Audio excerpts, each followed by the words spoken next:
A lot can be said about Mob of the Dead. Arguably one of the more difficult maps in Zombies history, Mob was an innovator of storytelling, gameplay, and map design, and its effects can be felt through zombies even in today's era. However, arguably more important, Mob of the Dead saved the Zombies franchise in Black Ops 2 and is directly responsible for the golden era of zombies that we all came to love in Black Ops 3. For those of you that didn't know, Mob of the Dead Remastered was just released in Black Ops 3 Custom Zombies, and I went back to play it this weekend and had a blast. The recreation is a faithful recreation, and I can't recommend it enough. I'll put the link for the Steam Store Remaster in the description below, so if you have Black Ops 3 Custom Zombies, I wholeheartedly recommend you check it out and play Mob of the Dead Remastered. Lastly, if you enjoy this video, or if you just like Mob of the Dead, I'd appreciate a like, comment, and subscription. I am trying to reach 1,000 subscribers by the end of the year, so please give me the gift of 1,000 this Christmas. And you know what? Even if you didn't enjoy this video, or if you don't like Mob of the Dead, please let me know in the comments below, and please still drop a subscription just to share that holiday cheer. Now, let me set the stage. It's 2012. Black Ops 2 has just come out, and Zombies mode is an absolute mess. At this point, Jimmy Zielinski, the head of Zombies, has become a madman drunk with power, hell-bent on finding ways to make Zombies mode as unplayable as possible. The first hellspawn that releases with Black Ops 2 is Transit and its slew of soulless minimaps. Nuketown Zombies, which I believe was a pre-order exclusive, also released shortly after because Treyarch starts to realize no one is playing their Zombies modes. But those two maps are it. Players flock to multiplayer to avoid the nightmarish denizens of Transit, or straight up leave Black Ops 2 to go and replay Black Ops 1, which at this point features a diverse mix of classic and innovative maps. The Zombies community waits with a bated breath to see what Jimmy Zielinski unleashes as his next unholy concoction. And in January of 2013, Die Rise releases. The most innovative feature of Die Rise is that players can now jump from skyscrapers to their death, seemingly symbolizing Jimmy Zielinski's main goal with the Zombies community at this point. But, to draw on analogies to the Zombies game mode itself, when all seems lost, the mystery box is bound to give you the Wonder Weapon. And in this story, the Wonder Weapon is Mob of the Dead. Spearheaded by Jason Blundell, who at this point was a campaign director for Black Ops 2, Mob of the Dead featured a reset to Jimmy Zielinski's World of Madness. Released in April of 2013, Mob of the Dead quite literally saved the Black Ops 2 Zombies community, and I directly credit it with turning around the ship and saving Black Ops 2's reputation within the community. Over 10 years later, it still holds up when compared to maps of this generation, despite only ever being featured in one game. Ironically enough, the madness that overtook Jimmy Zielinski was soon to take over Blundell, who eventually tragically tarnished Mob's stunning legacy with the Frankenstein's monster known as Blood of the Dead. But that is a story for a different time. So, what made Mob so successful and allowed it to save zombies? Well, right off the bat, it was the first map in a long string of maps dating all the way back to Kino der Toten in Black Ops 1, in which the map itself did not have built-in ways to sabotage the player. Said another way, the difficulty of the map did not come from annoyances like lava cracks, atmospheric depressurization, fog,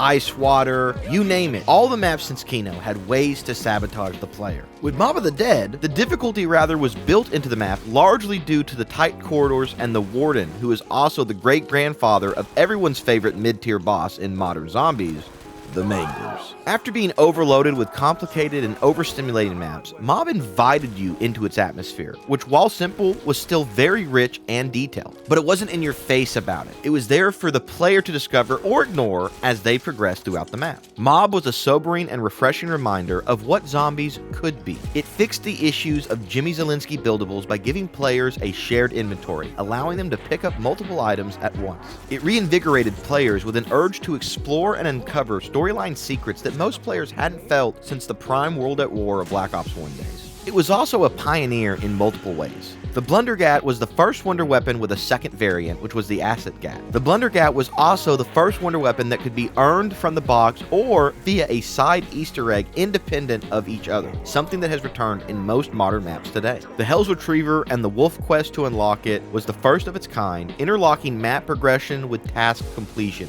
creating a unique and special mix that was ultimately perfected by Origins. Mob also featured the first instance of decentralized power stations, in that you had to charge the power of the perks and tools across the map using Afterlife mode. This is another feature that returned heavily in all subsequent Zombies games, and is personally one of my favorite features in modern Zombies, as I feel like it reinforces the aforementioned map progression with task completion. I've already mentioned the Warden and how he's led to the disaster that are the modern day Manglers, but we have to appreciate the innovation at the time, and his son, the Panzer Soldat, is in my opinion the best iteration of the mini-boss zombie that didn't spawn during its own unique round.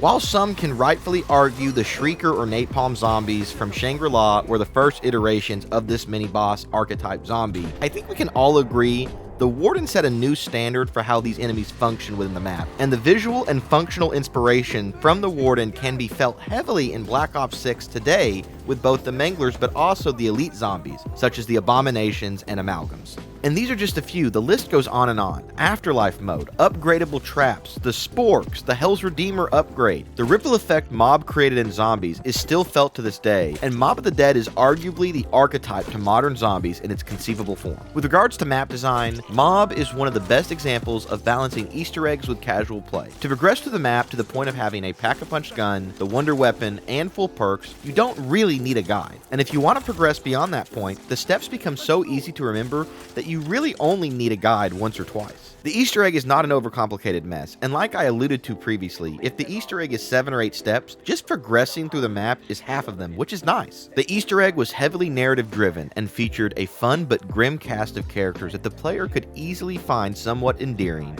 even if for the wrong reasons. The Easter egg steps were also not particularly annoying and were actually fun to do. This is something that Zombies really struggles with, and Mob set the blueprint for how to correctly build an Easter egg into the map. And now some people might find this point controversial, but the boss fight at the end of the Easter egg, that's right, boss fight, was the first boss fight in Zombies, and it was also the first and I believe only boss fight to make one of the players the boss. I've talked about the golden balance of map design before, and Mob of the Dead also features this balance. What the golden balance is a balance of playstyles ranging from pitching a tent and camping, or running trains the whole time. The best maps in Zombies history allow players to explore a different range of playstyles, and Mob of the Dead was no different. When you think about playstyles, the map didn't make camping punitive and provided players with several locations, such as the showers and/or laundry room, or the Warden's office, to make camping an interesting and engaging strategy.